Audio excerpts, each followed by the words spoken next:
There's a particular kind of clarity that shows up in people who ride. Not the loud kind, not the kind they talk about at dinner, the quiet kind. The kind that appears in the middle of a conversation when they say something that cuts straight to the point while everyone else is still circling it.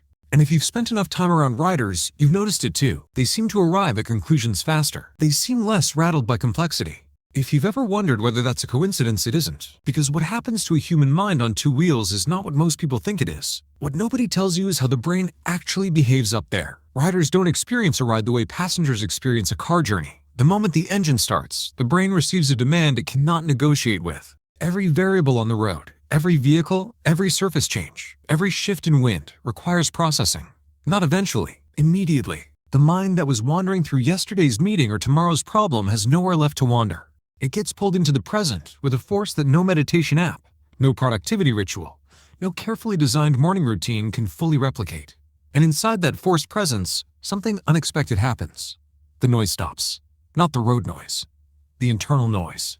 The loop of unfinished thoughts and unresolved anxieties that most people carry through their entire day simply has no bandwidth left to run.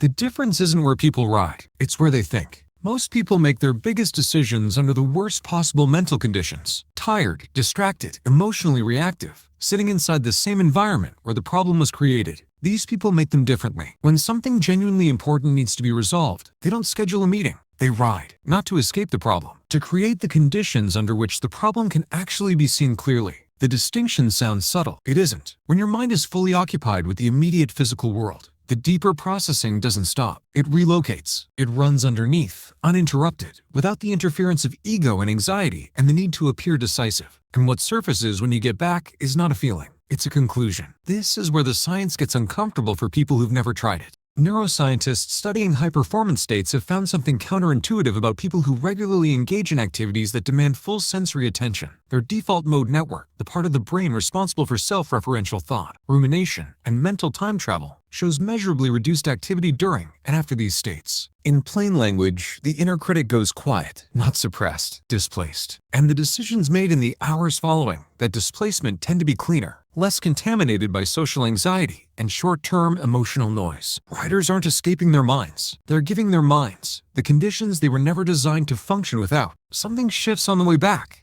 every time. The problem is the same. The facts haven't changed, but something in the relationship between you and the problem has shifted. The urgency that felt absolute an hour ago now feels negotiable. The option you dismissed because it made you uncomfortable now looks different when the discomfort has been metabolized somewhere on the highway. The ride doesn't solve anything. What it does is remove the interference between you and the solution that was already there. And that removal is worth more than most people realize until they've experienced it once. There's a guy named James from Austin who spent 9 years building someone else's company before he started riding at 37. He describes his pre-riding decision-making as running the same calculation on a broken calculator. The numbers kept coming out wrong, and he couldn't figure out why. After 18 months on the bike, he made the two decisions that defined the next chapter of his life. Walked away from a salary that looked impressive from the outside but was quietly hollowing him out. Started something smaller, riskier, and entirely his own. When his former business partner asked what had finally pushed him, James said, "I stopped trying to think my way out of things I needed to ride my way through first." That answer didn't come from a therapist's office or a business coach. It came from someone who had discovered, mile by mile, that the mind responsible for the problem is rarely the right mind to solve it. Some of the most important decisions don't arrive as decisions at all. There's a particular moment that regular riders describe with a consistency that's almost eerie. Somewhere in the middle of a long ride, usually when the road has settled into rhythm and the technical demands have become automatic, something resolves. Not dramatically, quietly, like a file that's been processing in the background finally finishing. You didn't sit down to think about it. You didn't journal about it. You didn't talk it through. You rode. And somewhere between the second hour and the horizon, the answer was just there, waiting, as if it had been ready for a while and was simply waiting for you to stop crowding it out. But here's what this conversation would be dishonest without.